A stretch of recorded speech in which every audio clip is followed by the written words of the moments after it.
Hey everyone, welcome back to my channel.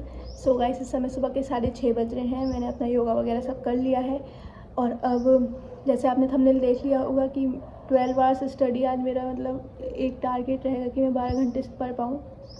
देखो होता है नहीं होता है।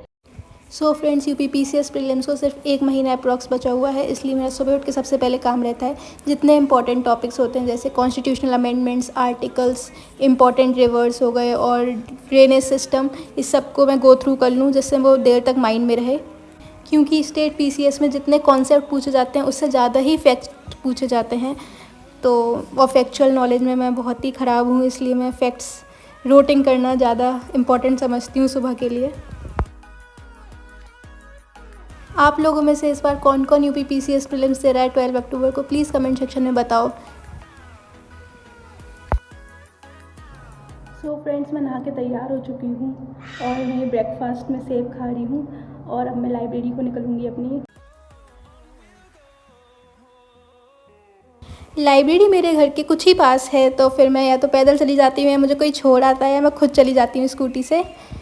पहले मैं भी घर पे ही पढ़ती थी, लेकिन क्योंकि घर पे उतना अच्छा इन्वायरमेंट नहीं मिल पाता है तो फिर मैंने सोचा लाइब्रेरी ज्वाइन करके देखती हूँ। लाइब्रेरी मैंने 1 महीने के लिए ज्वाइन करी थी, अब मुझे 5-6 महीने हो गए हैं। मुझे मन नहीं करता है कि मैं लाइब्रेरी छोड़ूँ।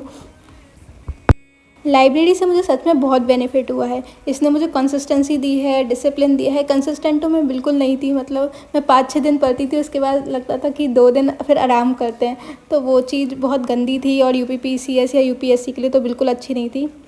सो फ्रेंड्स, ये मेरा टाइम टेबल है, मुझे ये फॉलो करना है। तो मैं वही चीज़ पढ़ रही हूँ जो मैंने पिछले दिन पढ़ी थी एक्टिव रिकॉलिंग के थ्रू। एक्टिव रिकॉलिंग में मैं सारे क्वेश्चंस फॉर्म कर लेती हूँ जिससे मुझे अगले दिन बेनिफिट मिल जाए, मैं आराम से रिवाइज़ कर पाऊँ उससे। आज मुझे लक्ष्मीकांत से DPSP का टॉपिक कवर करना था और फंडामेंटल राइट्स का टॉपिक कवर करना था। आजकल पढ़ाई कुछ ऐसी हो रही है, पहले लक्ष्मीकांत से पढ़ती हूँ, फिर घटना चक्र से क्वेश्चंस लगाती हूँ, उसके बाद भी मन नहीं भरता है तो कहीं और से मॉक टेस्ट लगा लेती हूँ, क्योंकि पेपर पास आने वाला होता है तो फिर इनसिक्योरिटी ज़्यादा ही बढ़ जाती है। और फिर मुझे स्पेक्ट्रम का कैबिनेट मिशन वाला चैप्टर कवर करना था और इंटरिम गवर्नमेंट वाला। चलिए, एक क्वेश्चन है आपके लिए, बताइए कि कैबिनेट मिशन हमारे इंडिया में कब आया था। मैं इतनी ज्ञानी नहीं हूँ, बस ऐसे ही पूछ रही हूँ। And then I completed my lunch. After completing lunch, I started learning mapping from Sudarshan sir, Unacademy. सच में ये बहुत अच्छा पढ़ाते हैं। मतलब मैपिंग मैंने बहुत बार पढ़ी है अलग अलग टीचर्स से, लेकिन इन्होंने जैसे पढ़ाया एकदम दिमाग में जैसे फिट हो गया। जो लोग बिगिनर्स हैं, मैं उन्हें बताना चाहती हूँ कि मैपिंग प्रीलिम्स और मेंस दोनों के लिए बहुत इंपॉर्टेंट है। और जिनका ऑप्शनल ज्योग्राफी है, जैसे कि मेरा ऑप्शनल ज्योग्राफी है, तो मेरे लिए तो बहुत ज़्यादा इंपॉर्टेंट है। आज पता नहीं क्यों सर में दर्द हो रहा था, लेकिन लाइब्रेरी में नींद ही नहीं आती है, तो फिर ऐसे ही हेड डाउन कर लिया थोड़ी देर। एंड देन ये शाम का टाइम हो गया था और मेरा लास्ट सेशन बचा था जो कि करंट अफेयर्स है।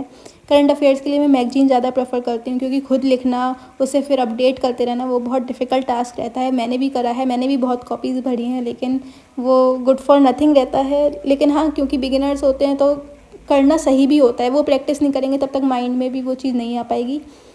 So that's it for this video. अगर आपको अच्छी लगी हो तो प्लीज़ सब्सक्राइब करना। Thank you so much for watching.